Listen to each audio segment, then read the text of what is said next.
North Karachi town में deputy director Abdul खालिक चन्ना one man show का किरदार अदा करने लगा। डिप्टी डायरेक्टर होकर असिस्टेंट डायरेक्टर गुलाम हुसैन और बिल्डिंग इंस्पेक्टर रिजवान को इलाके में जाने से मना कर दिया। डायरेक्टर नॉर्थ कराची सामित अली को डिप्टी डायरेक्टर ने राम कर दिया।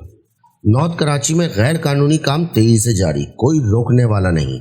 डिप्टी डायरेक्टर से मौक़िफ़ लिया तो कहने लगे हमने नोटिस कर दिए जिसमें दूर दूर तक कोई सदाकत नहीं।